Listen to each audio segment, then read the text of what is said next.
Amén.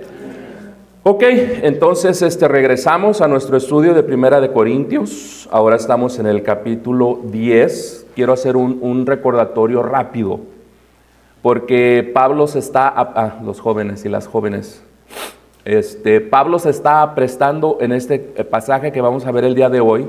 Pablo se está prestando a cerrar su argumento que él está haciendo. Recordemos que a partir del capítulo 8, Pablo empieza a amonestar y a confrontar a los corintios. ¿Por qué? Porque los corintios no estaban de acuerdo con la instrucción que Pablo les había dado de que no participaran en las ceremonias, en los ritos paganos. Recordemos que muchos de los corintios participaban en estas ceremonias. ¿Por qué? Porque esta era la vida de la ciudad de Corintio. Y para poder ser parte de la actividad económica, de la actividad financiera, de la actividad social de Corintio, tenías que convivir con ellos. Y el momento más solemne para ellos eran sus ritos en los templos. Entonces Pablo ya les había advertido que no había nada de malo comer la carne sacrificada a los ídolos. Sin embargo, Pablo les había prohibido que tomaran parte en las ceremonias. En una carta que estos corintios envían a Pablo, ellos le rechazan, ¿sí?, esa instrucción, lo cuestionan en dos cosas. Número uno, les dicen: nosotros tenemos conocimiento que los alimentos no tienen nada que ver con la vida espiritual. Y número dos, sabemos que los ídolos no son nada. ¿Sí? Pablo está de acuerdo con ellos, como lo vimos en el capítulo 9. Pero a partir del capítulo 9, si recuerdan, Pablo empieza ¿a qué? Pablo empieza a defender y a confrontarlos porque ellos estaban cuestionando su autoridad. Si recuerdan, cuando empezamos este libro dijimos que había problemas de divisiones en la comunidad de la iglesia de Corintio, pero la más grave de todas era la división de la iglesia con su líder espiritual, que era Pablo. Entonces Pablo los empieza a cuestionar, ¿sí? Los empieza no a cuestionar, sino a confrontar. Y primeramente él defiende su apostolado. Pablo les demuestra y les dice: ustedes son la muestra de que yo tengo el llamado a ser apóstol. El hecho de que ustedes se hayan convertido al Señor es prueba de que el Señor está respaldando ese llamado que Él me hizo. ¿Sí? Entonces Pablo, en el capítulo 9, como les dijimos, una de las reclamos que la iglesia de Corintio tenía contra Pablo para cuestionar su apostolado era el hecho de que él no recibía apoyo financiero de la iglesia de Corintio como lo habían hecho Pedro y los otros discípulos, los otros apóstoles. Si no sabemos realmente quiénes, aparte de Pablo, visitaron la ciudad y la iglesia de Corintio, pero Pablo hace referencia a Cefas. ¿Sí? Pablo dice: ¿acaso nada más Cefas y los hermanos del Señor tienen derecho a traer una mujer con ellos que los acompañe y que reciban remuneración de ustedes? Yo también soy apóstol, dice Pablo, y ustedes son la prueba de que yo soy apóstol. Y cierra diciendo: pero esa es mi gloria, que nunca he recibido nada de ustedes. ¿Para qué? Para no poner tropiezo al mensaje del evangelio. Pablo no está estableciendo, ¿sí?, no está estableciendo el método al no recibir ayuda financiera de la iglesia, porque al contrario, Pablo hace el punto, ¿sí?, teológica y bíblicamente, que Dios ha dictaminado que el que vive para el evangelio debe de vivir del evangelio. Y sabemos que Pablo sí recibió ayuda financiera de las iglesias, especialmente de la de Filipos, porque él dice: solamente ustedes me apoyaron en la tarea. Entonces, Pablo les demuestra, Pablo les dice: ok, ya les demostré teológica, práctica y bíblicamente que soy apóstol y que tengo derecho de recibir apoyo financiero de todos ustedes. Entonces, una a una estiró todos los reclamos que la iglesia de Corintio tenía contra él. ¿sí? Después David, la semana pasada, Pablo continúa, empezando el capítulo 10. Pablo continúa haciendo una apología, una defensa, ¿sí?, de su instrucción de que no participaran en ritos paganos, en sacrificios a los ídolos, ¿sí? Ahora, necesito que todos estén pensando en hoy. Yo voy a hacer la presentación de lo que Pablo le dijo a la iglesia de Corintio, pero quiero que ustedes piensen, ustedes no tenemos nadie de lo que estamos aquí, un contexto de lo que era el siglo primero en cuanto a lo que era la idolatría. Hemos leído, pero nunca la hemos visto realmente. Nunca hemos participado en ella realmente como lo hacían en el primer siglo. Entonces, vamos a ver, ¿sí?, cómo Pablo les va a decir, o les dijo en los primeros versículos de este capítulo 10, estas cosas fueron escritas para ustedes. Estas cosas fueron escritas ¿para qué? Para amonestación de ustedes, para aquellos que alcancen los últimos tiempos. ¿Cuándo empezaron los últimos tiempos, hermanos? ¿Cuándo empezaron los últimos tiempos? Cuando Cristo vino. Amén. Entonces es la era de la iglesia. ¿Sí?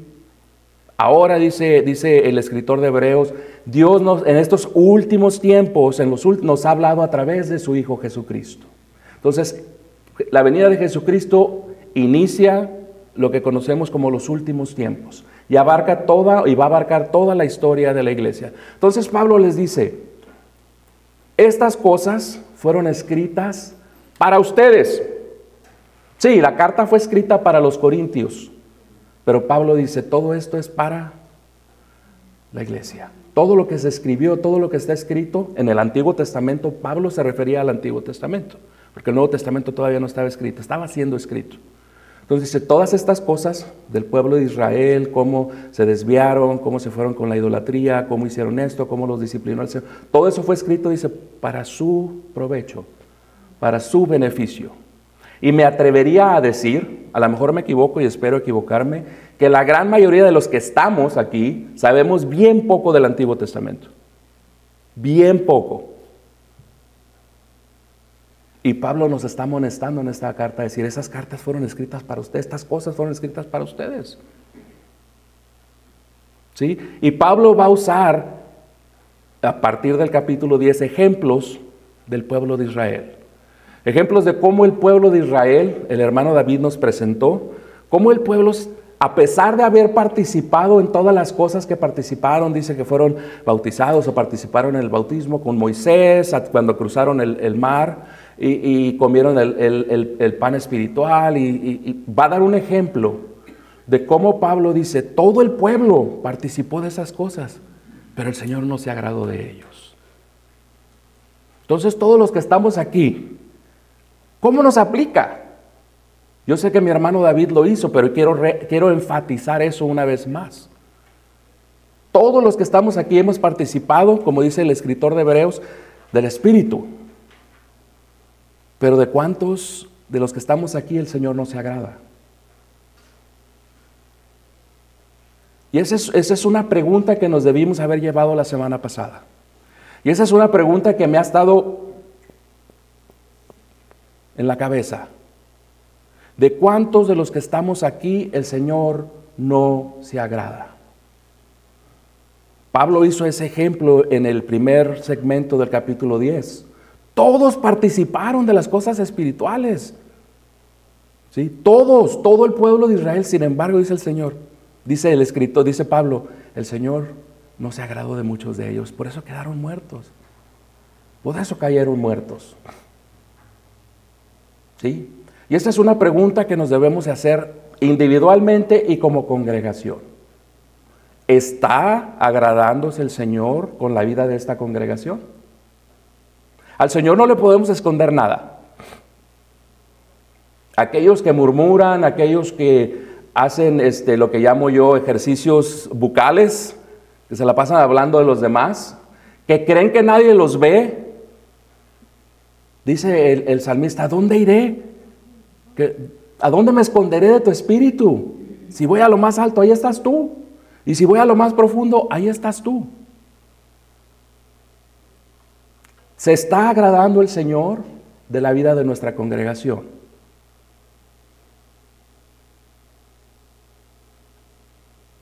¿Se está agradando el Señor de nuestra vida en particular? ¿Cuál dijo Pablo que había sido la prueba de que él era apóstol? Ustedes, dice, son la prueba de que yo soy apóstol, de que haya existido de que exista esta congregación, de que hayan venido a la fe.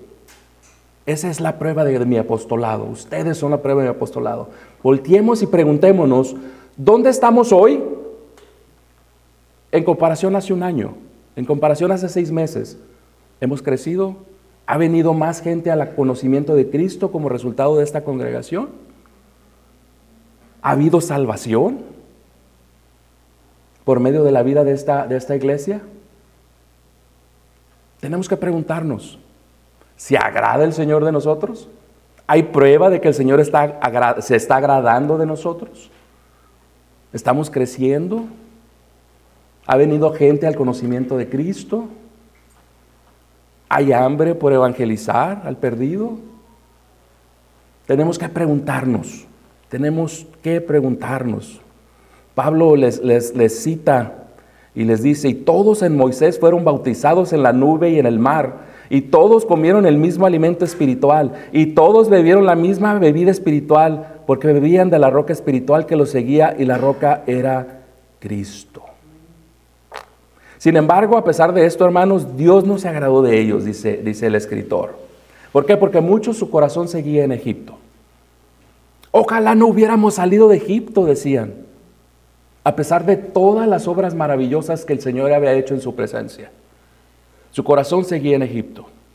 Y me pregunto, ¿cuántos de los que estamos aquí, nuestro corazón sigue en Egipto?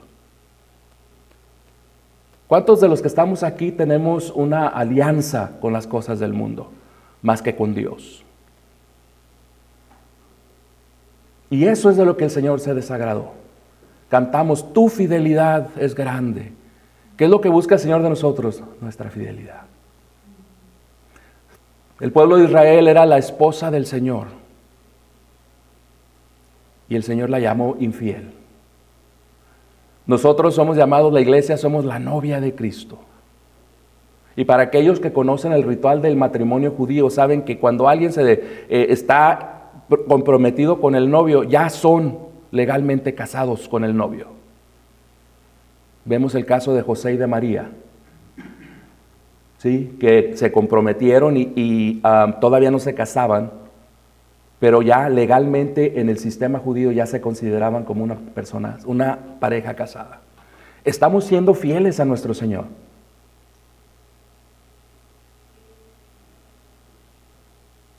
Y eso una cosa está conectada con la otra. El Señor busca nuestra fidelidad. El Señor busca nuestra devoción. El Señor busca nuestra adoración. No nuestra perfección. Él sabe que somos incapaces de perfección. Por eso mandó a su Hijo a morir por nosotros.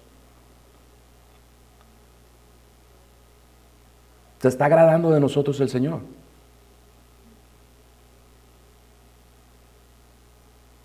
Y eso es algo que tenemos que poder contestar más allá de cualquier duda, hermanos. ¿Se está agradando el Señor de nosotros o no? Personalmente y como congregación. Porque de otra manera, hermanos, pues, ¿qué estamos haciendo? ¿Qué estamos haciendo?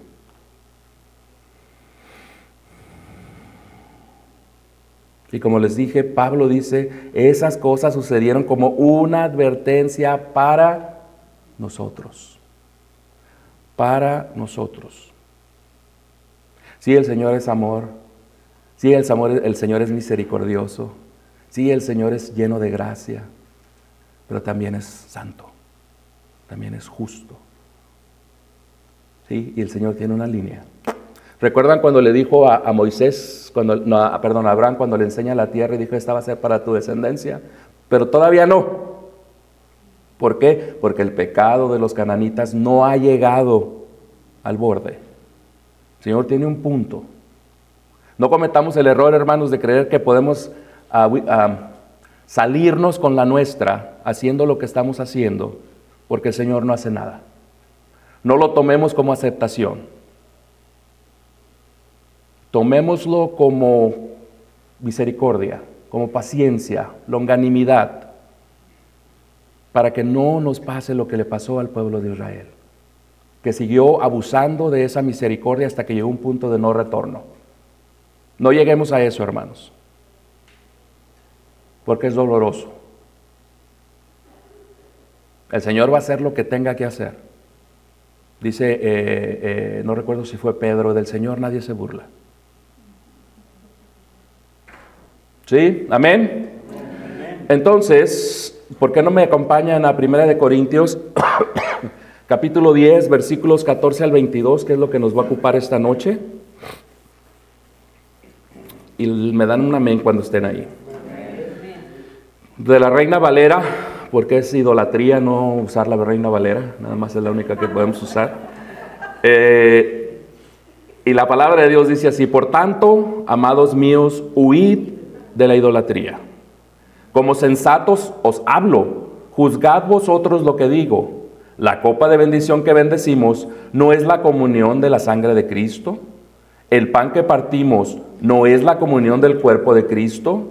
Siendo uno solo el pan, nosotros, con ser muchos, somos un cuerpo, pues todos participamos de aquel mismo pan. Mirad a Israel según la carne. Los que comen de los sacrificios no son partícipes del altar. ¿Qué digo pues? ¿Que el ídolo es algo? ¿O que sea algo lo que se sacrifica a los ídolos? Antes digo que lo que los gentiles sacrifican, a los demonios los sacrifican y no a Dios. Y no quiero que vosotros os hagáis partícipes con los demonios. No podéis beber la copa del Señor y la copa de los demonios. No podéis participar de la mesa del Señor y de la mesa de los demonios. ¿O provocaremos a celos al Señor? ¿Somos más fuertes que Él? Amado Padre, gracias le damos, Señor, por la oportunidad que nos da esta noche de estar aquí siendo ministrados por su palabra. Pedimos, Padre, en el nombre de Jesús, que su Espíritu trabaje en nuestros corazones para poder recibir el mensaje que usted tiene para cada uno de nosotros. Usted sabe, Señor, dónde estamos cada uno de los que está sentados aquí, Señor. Y pedimos, Señor, que usted haga realidad el mensaje de esta noche para cada uno de nosotros. Que nos encuentre donde estemos, Señor, que nos abra los ojos de nuestro entendimiento para entender si hay algo en nuestra vida que no le agrada a usted, Señor. Si estamos realmente jugando con fuego, Señor. Y si estamos cerca de ser disciplinados como su pueblo Israel lo fue, Señor. Porque, Padre, se lo pedimos en el nombre de nuestro gran Dios y Salvador Jesucristo. Amén. Versículo 14 dice: por tanto, amados míos, huid de la idolatría. Ese es el punto central del mensaje de esta noche. Este es el punto central del mensaje del capítulo 10. Huid de la idolatría. Como les dije, nosotros no podemos realmente tener un sentido de lo que eran los ritos paganos, los ritos idólatras del primer siglo. No los podemos comprender porque no los hemos visto, realmente nunca los vimos y nunca fuimos partes de ellos. Aunque hay ritos que nos, sobre todo los que venimos de la persuasión católica romana, algunos ritos que realmente tienen su origen en el paganismo, pero realmente no teníamos conciencia de que estábamos haciendo eso.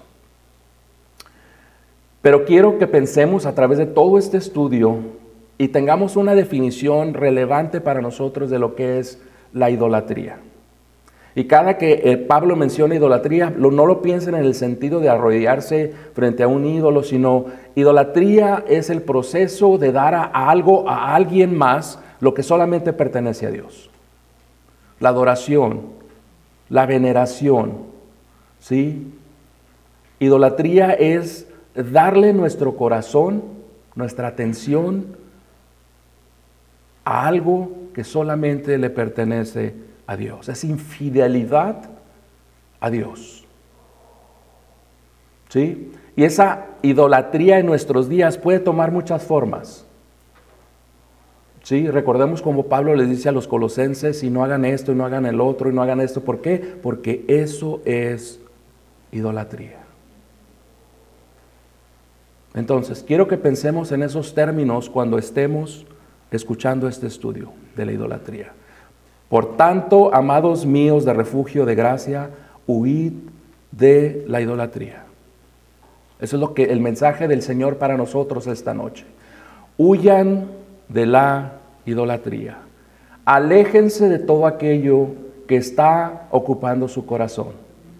Todo aquello que está ocupando su atención, que solamente me pertenece a mí, dice el Señor. ¿Sí? Huyan de eso. Puede ser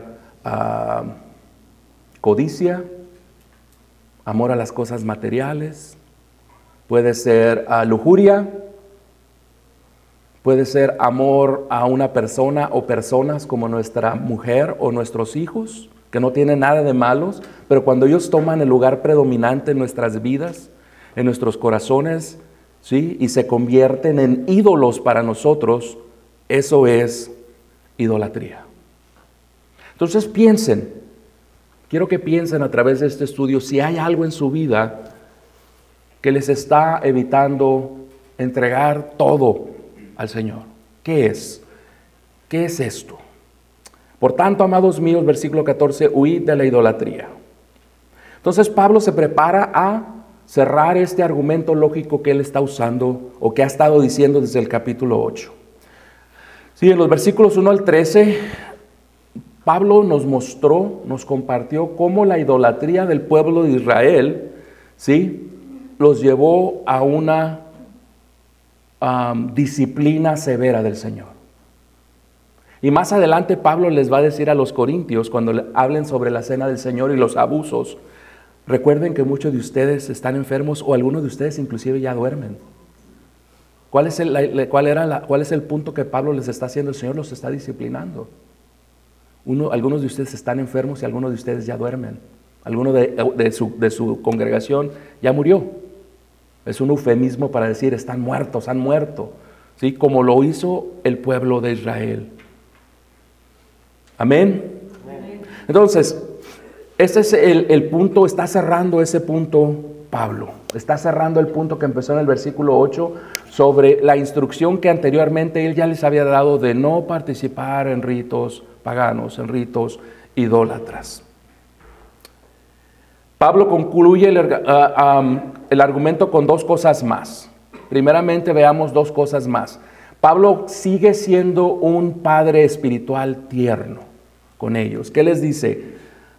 Amados míos. Amados míos. Y esto voy a recordárselo a cada uno de los que estamos aquí, pero especialmente a aquellos que hemos sido llamados a tener un puesto de liderazgo sobre el cuerpo de Cristo, de dirección sobre el cuerpo de Cristo. El amor por nuestros hermanos nunca debe de terminar. A pesar de lo que sea, el amor no debe de terminar.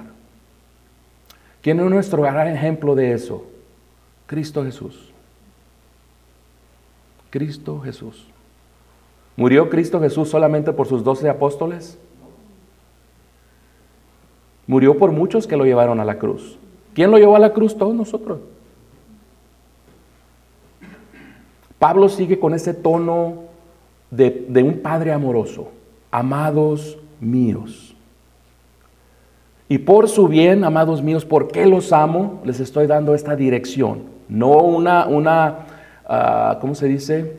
No es una recomendación, es una dirección absoluta. Huyan de la idolatría. La implicación, ¿cuál es? Les acaba de hablar sobre Israel y lo que le pasó a Israel. La implicación es cuál, por su bien, porque los amo, huyan de la idolatría. ¿Para qué? Para que no les pase lo que les pasó al pueblo de Israel. ¿Sí? Como les dije, Pablo cuando habla en capítulo 5 de 1 Corintios, versículos 10 al 11, dice: no, absolutamente no se junten con los fornicarios de este mundo, o con los avaros, o con los ladrones, o con los idólatras. Ya les había dicho desde el capítulo 5 que no se juntarán con los idólatras. Y en el 17 dice, ni seáis idólatras como algunos de ellos de Israel. Sí, Pablo, como les dije, ya había prohibido esa práctica de que tomaran parte en estos rituales paganos. Como una aplicación práctica, Pablo ya les había dicho anteriormente. ¿Qué les había dicho? Que era inconcebible que se unieran a una prostituta y unieran el Espíritu de Dios a una prostituta. ¿Recuerdan eso? ¿Sí recuerdan? Es el mismo principio. Al estar participando en los alimentos, en los ritos, estaban siendo uno con los paganos. Es el mismo principio que Pablo les está ilustrando aquí. Y lo vamos a ver más adelante cómo Pablo va a hacer un ejemplo sobre la cena del Señor. Y qué es lo que pasa y qué es lo que significa. Amén. Entonces, como les dije, Colosenses 3:5 dice, haced morir pues lo terrenal en vosotros. Hermanos, el Señor nos dice, hagan morir pues lo terrenal en ustedes. Fornicación, impureza, pasiones desordenadas, malos deseos y avaricia, que es idolatría. Huyan de la idolatría. Por tanto, para la iglesia de Cristo Jesús, ¿qué significa la idolatría? Lo terrenal en nosotros, lo que éramos antes de venir a Cristo. Fornicación, impureza, pasiones desordenadas, malos deseos, avaricia, chismes, malas palabras, maledicencias, enemistades, peleas. Pablo dice, todo eso es idolatría. Versículo 15, como a sensatos les hablo, juzguen ustedes lo que digo. ¿Hay un desacuerdo, no hay un consenso en cuanto si Pablo está siendo irónico al llamarlos sensatos? Al llamarlos entendidos, dicen algunas otras traducciones. Sí, como inteligentes era el punto. Juzguen ustedes lo que digo.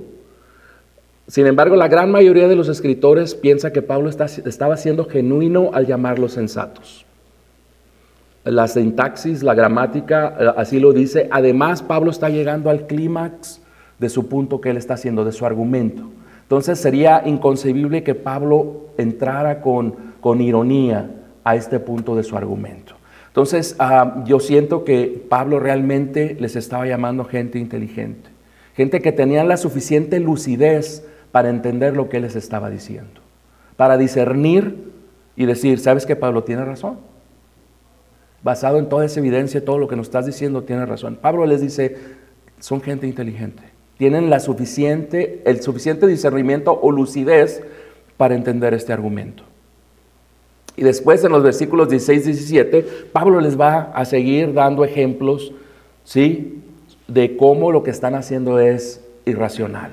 Versículos 16 y 17 dice, la copa de bendición que bendecimos no es la comunión de la sangre de Cristo. El pan que partimos no es la comunión del cuerpo de Cristo. Siendo uno solo el pan, nosotros con ser muchos somos un cuerpo, pues todos participamos de aquel mismo pan. ¿Sí? ¿Entienden qué es lo que está diciendo Pablo, hermanos? Déjenme se los resumo y después entra toda la palabrería que traigo aquí. Pablo básicamente les está diciendo, somos muchos, pero solo es un pan. Y al participar de ese pan nos convertimos en un solo cuerpo. Por implicación, Pablo les está diciendo, cuando ustedes participan en esos ritos, se convierten en uno con los paganos. Esa es la implicación de lo que Pablo les está diciendo en estos dos versículos. De la misma manera que nosotros nos convertimos en uno cuando compartimos el pan, el vino, somos un mismo cuerpo, aunque somos muchos, somos un solo cuerpo. Esa es la misma implicación. Cuando ustedes participan de estos rituales paganos, la carne no tiene nada que ver. Es el hecho de que ustedes están teniendo comunión, ¿sí? Quinonía. Y ese es el problema de todo este asunto. Están teniendo comunión con demonios. Es el punto que les va a hacer más adelante.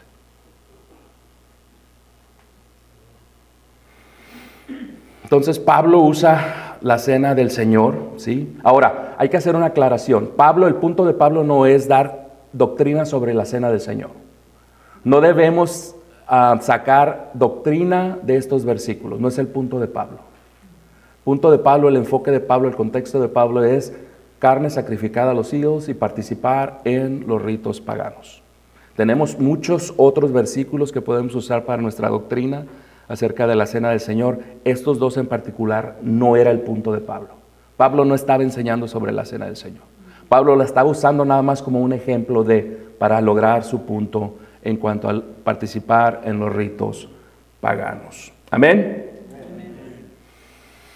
Pablo entonces apela a la cena del Señor, ¿sí? Y el punto de Pablo una vez más es decir, el resultado es el mismo.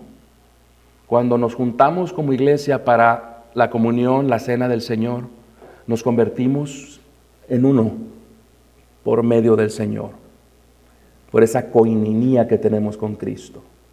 De la misma manera, cuando ustedes participan con los paganos en sus ritos, se están convirtiendo en uno con ellos, se están uniendo con ellos. Después va a entrar más en detalle qué significan los ídolos, pero hasta este momento les está diciendo, entiendan que al participar, al tener koinonia o quinonía con los paganos, de la misma manera que participar en la cena del Señor los hace uno, esto también los hace uno con ellos. Es como unirse a una prostituta, se están convirtiendo en uno solo. Y es irracional, es ilógico lo que estaban haciendo. ¿Sí? La copa de bendición que bendecimos, dice, y esta es una expresión hebrea, ¿sí? Que puede ser dos cosas, puede ser a la copa que Jesús bendijo en la última cena o la copa que bendecimos nosotros cuando la pasamos al resto de los hermanos. No tiene gran diferencia. Hay tres cosas que Pablo busca recalcar en estos versículos. Número uno, y el más importante, que participar de la copa y del pan crea koinonía con Cristo, como se los dije. Al participar nos estamos haciendo uno, un solo cuerpo, unidos en Cristo Jesús. Número dos, según Pablo enfatiza que la cena del Señor genera colaboración, comunión, unión con los que están celebrando, ¿sí?, la cena del Señor. Hay unión, hay comunión, hay unidad. Y número tres, el énfasis en la sangre de Cristo. Pablo hace un énfasis en la sangre de Cristo y habla sobre la seriedad de ese pacto que Cristo estableció. ¿Sí? Vemos a través del Antiguo Testamento, Génesis 15, 9 al 8, cómo hay un derramamiento de sangre de Dios y Abraham. ¿Recuerdan cuando parten los animales y Dios camina? La sangre era la forma en que se celebraba un pacto en el Antiguo Testamento. Éxodo 24, 3 y 8, Moisés y el pueblo de Israel hacen un pacto de sangre también. Zacarías 9, 11, Jehová hace un pacto con el pueblo de Israel, y podemos ver también referencias a esto en Hebreos 9, 18. Versículo 18. Mirad a Israel según la carne. Los que comen de los sacrificios no son participantes del altar. ¿Qué es Israel según la carne? Es comúnmente, es una frase que se usa para referirse al Israel histórico. ¿Sí? Si lo vemos en el contexto de este capítulo, Pablo lo está usando para referirse a aquellos que desagradaron a Cristo en el desierto, y los cuales él usó para dar advertencia a los corintios de qué es lo que resulta de portarse de esta manera. Al igual de lo que hizo Pablo en el capítulo 9, versículos 13 y 14, donde dice, ¿no sabéis que los que trabajan en las cosas sagradas comen del templo, y los que sirven al altar, del altar participa? ¿Sí? Pablo está diciendo, los que comen de los sacrificios no son partícipes del altar, no tienen quinonía, es la palabra, usa la misma palabra que Pablo está usando en el capítulo 10, la usó en el capítulo 9. ¿No entienden que al participar de los alimentos haya una unión, una coinonía, una comunión con el altar? Pablo está resaltando una y otra vez que al estar participando en esas cosas, están teniendo comunión con esas personas. Se están uniendo, volviéndose uno con esas personas. ¿Sí? Los varones, que somos muy dados a ser tentados con la pornografía, ¿entendemos que al participar de eso nos volvemos uno con todos aquellos que empujan estas prácticas? ¿Entendemos eso? Que pasamos a ser uno con todos aquellos que están en esta industria. Ese es el punto que Pablo está haciendo.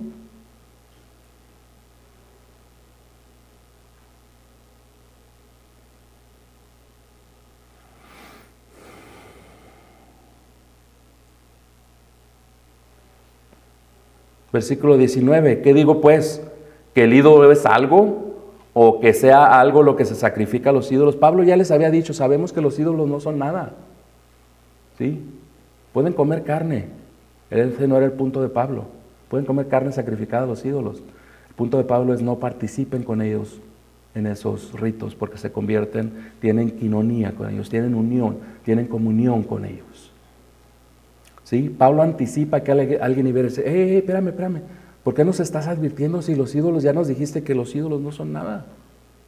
¿Sí? Entonces Pablo, ¿qué digo pues? ¿Que el ídolo es algo? ¿O que sea algo lo que se sacrifica a los ídolos? Cuando ya les había dicho con anterioridad que no era nada. ¿Sí?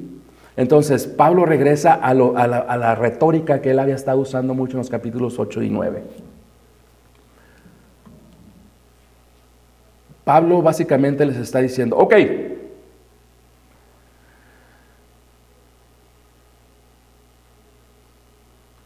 ya les he dicho que no son nada, pero hay una razón por la cual yo les estoy diciendo que no participen, ¿sí?, de estos cultos paganos. Hay una razón, recuerdan en el versículo 8, Pablo concuerda con los corintios que no es nada, no son nada. Entonces la pregunta pudiera ser, entonces Pablo, ¿por qué nos estás advirtiendo que no participemos en estos ritos a los ídolos cuando los ídolos no son nada? ¿Por qué? O sea, ¿acaso nos estás diciendo ahora que realmente sí son algo y nos pasamos a ser parte con el ídolo cuando degustamos de esta comida, de estos ritos, de esto? Si no son nada, ¿cómo vamos a tener comunión con algo que no es nada? Te estás contradiciendo, Pablo. Y es donde él entra al versículo 20, donde realmente les enseña acerca de qué es lo que está atrás de todo este rito, de todos estos rituales. Les dice en el versículo 20, antes digo que los gentiles sacrifican a los demonios, que los gentiles sacrifican, a los demonios los sacrifican y no a Dios. Y no quiero que vosotros os hagáis partícipe con los demonios. Antes de este versículo, hermanos, yo no sabía lo que está diciendo Pablo. El que sacrifica a los ídolos, a los demonios sacrifica. ¿Qué quiere decir esto? ¿Que los ídolos son demonios? No, porque él ya dijo que los ídolos no eran nada. ¿Qué es lo que está diciendo? Que el que generó todo este rito, el que llevó a la gente a adorar a este Dagon, si se recuerdan, en el Antiguo Testamento, o Moloch, o ¿cómo se llamaba el otro? El que era, siempre pelearon de los filisteos. Baal.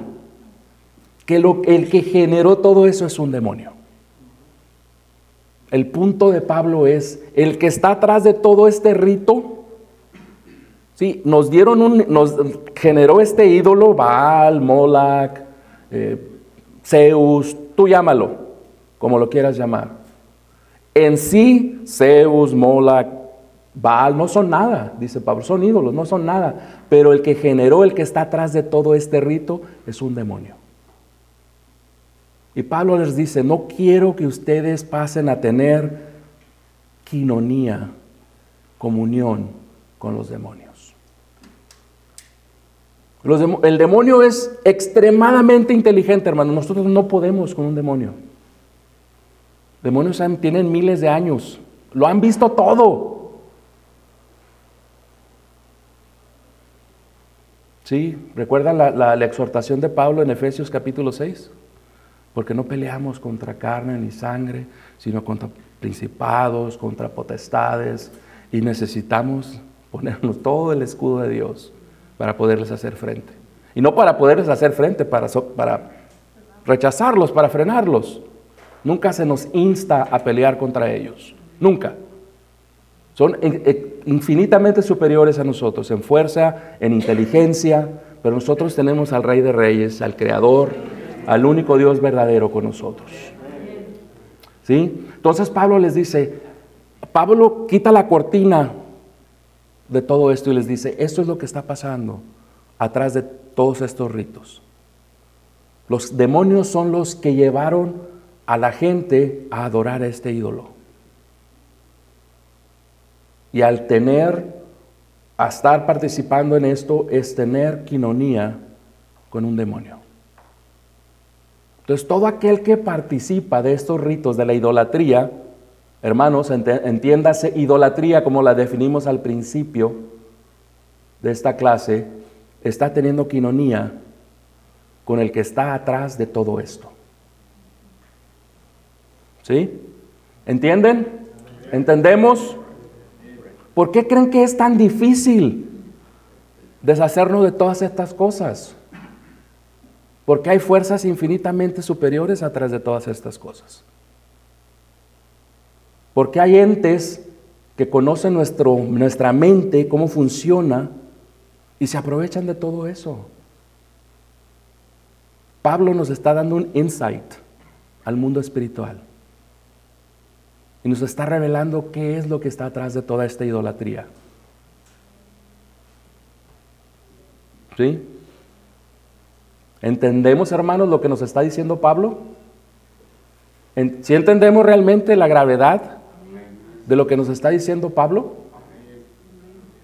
Cuando tenemos ese urge, esa necesidad, ese deseo de ir a ver la página prohibida, de ir a hablar de esto, de este hermano, cuando tenemos de desear esto, de desear lo que no debemos, tenemos que entender de dónde viene todo eso.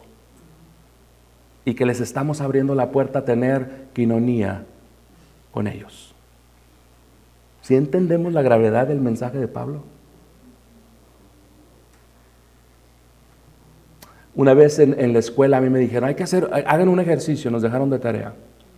En el día lleven un score. Cuando hagan algo que le agrada al Señor, God, Dios y el enemigo, denle una rayita a Dios. Y cuando hagan algo que no deben de hacer, un mal pensamiento, una mala acción, una mala palabra, póngansela al enemigo. Y vamos a ver al final del día cómo les fue. Horrible.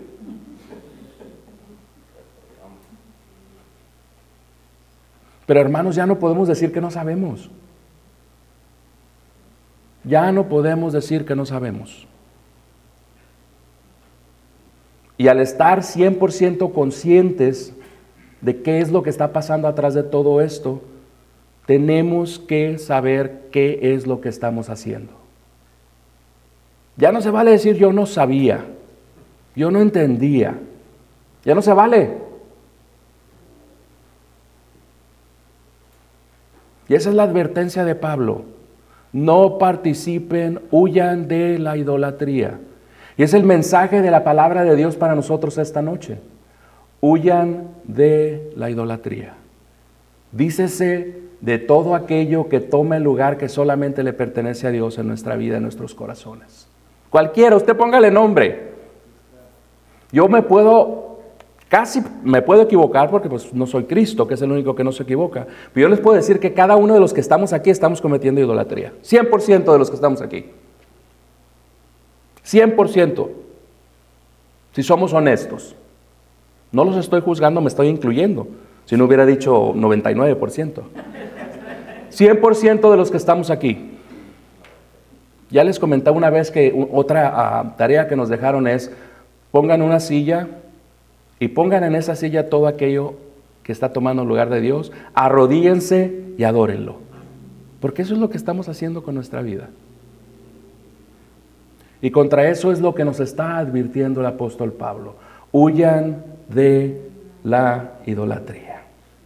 No pueden, dice en el versículo 21, no pueden beber la copa del Señor y la copa de los demonios. ¿Recuerdan que la Escritura dice que una fuente de agua no puede dar agua salada y agua dulce a la misma vez? Con la misma boca alabas al Señor y maldices a tu hermano. No es posible. Y ese es el punto de Pablo. No puedes beber la copa del Señor como la bebemos aquí en la cena del Señor y la copa del demonio. No puedes tener quinonía con Dios y tener quinonía con el demonio. ¿Hasta cuándo van a ser pueblo de doble ánimo? Le dijo Elías al pueblo de Israel en el monte Carmel. Carmelo. ¿Hasta cuándo van a ser gente de doble ánimo? Si Baal es Dios, sigan a Baal. Si Jehová es Dios, sigan a Jehová. Pero ya no estén de un lado, del otro, de un lado, del otro. Y esto es lo que Pablo está diciendo. No puede ser posible. Piensen en lo irracional que es que participen en la cena del Señor y después vayan y participen de los demonios. No puedes participar de la mesa del Señor y de la mesa de los demonios. Las dos acciones son incompatibles. Son mutuamente excluyentes. Y el último versículo dice, ¿o provocaremos a celos al Señor? ¿Somos más fuertes que Él? Preguntas retóricas. Obviamente la respuesta esperada es no, para las dos. ¿Sí? El comentarista Garland dice de la primera pregunta que realmente debería ser traducida, ¿continuaremos provocando al Señor a celos? Garland dice que esa debió haber sido la traducción, o es la traducción de acuerdo a cómo están los verbos. ¿Sí? Y esa es la pregunta que nos hace la Escritura esta noche. ¿Continuaremos, hermanos, provocando a celos al Señor? Recuerda que la palabra dice que el Dios es un Dios celoso, celoso de su gloria. ¿Continuaremos provocando a celos al Señor? Tenemos que entender que los celos de Dios están conectados con su santidad y su poder. Sí. Y estos son provocados, encendidos por cualquier forma de idolatría por el pueblo. Ya sea el pueblo de Israel en el Antiguo Testamento o la iglesia en el Nuevo Testamento. ¿Somos más fuertes que Él? Es una pregunta ilusoria. Claro que no somos más fuertes que Él. Solamente Él es todopoderoso. Nadie más. No hay consenso en cuanto a los escritores de qué estaba en la cabeza de Pablo cuando hace esa pregunta retórica. Pero la mayoría de ellos está de acuerdo, ¿sí?, en que encender conscientemente, tentar conscientemente, y déjenme subrayar conscientemente, los celos del Señor no se va a ir con impunidad. Como dicen los americanos, we're not going to get away with it. Y es el punto de Pablo. De la misma manera que el pueblo de Israel fue disciplinado, Pablo aquí pareciese estar diciendo, no se van a salir con la suya. Todo aquel que conscientemente, y ya todos los que estamos aquí, estamos ¿qué? Conscientes. Ya no hay excusa. No se van a ir sin ser disciplinados. ¿Quién dice amén? Con gusto, así, ay, me van a disciplinar. Es una porción corta pero muy profunda de la palabra, hermanos. ¿Sí? Y yo los invito a que esta noche en su oración, espero que tengamos nuestro tiempo de oración cada noche, piensen, reflexionen acerca de lo que nos escribió, lo que nos compartió la palabra esta noche. ¿Qué nos podemos llevar como aplicación? Primeramente, es algo que no se nos debe de olvidar. Tenemos que ser conscientes y conocer el Antiguo Testamento. Pablo nos dice 2 veces que esas cosas fueron escritas para nosotros, para nuestro beneficio, y no las conocemos. Y fueron escritas para nosotros, como advertencia para nosotros, y no las conocemos. 2, como les dije, una definición amplia. Idolatría es todo aquello que toma el lugar de Dios en nuestros corazones, en nuestras vidas. ¿Cuáles son sus ídolos? Todos tenemos ídolos aquí, todos, sin excepción. ¿Cuáles son? Y estamos dispuestos a ser disciplinados por el Señor. ¿Vale la pena realmente ser disciplinados por el Señor? ¿Hay algo más grande que nuestro Dios? ¿Y por qué lo cambiamos por otras cosas de mucho menos valor? Como dice Pablo, es irracional, es inconcebible, es ilógico, pero lo hacemos. Número 3, tengamos cuidado de no provocar los celos del Señor. ¿O queremos terminar como el pueblo de Israel? Amén. Amado Padre, le damos gracias, Señor, por esta porción de la Escritura que nos ha compartido esta noche. Señor, nos declaramos culpables, Señor, de que hemos puesto algunas cosas antes que usted, Señor. Esta noche, Señor, usted nos ha confrontado y, Señor, nos doblamos rodilla frente a usted, declarando que sí, Señor, le hemos fallado. Que sí, Señor, hemos dado importancia y nuestro corazón a unas cosas diferentes a usted, Señor. Que hemos sido infieles, Señor, al pacto que usted hizo al derramar la sangre de Cristo Jesús. Pero esta noche, Señor, queremos primeramente confesar nuestro pecado, seguido, Señor, de pedirle perdón. Pedirle perdón, Señor, y pedirle, Señor, la llenura de su Espíritu, porque es la única manera que nosotros vamos a caminar de la manera que debemos de caminar.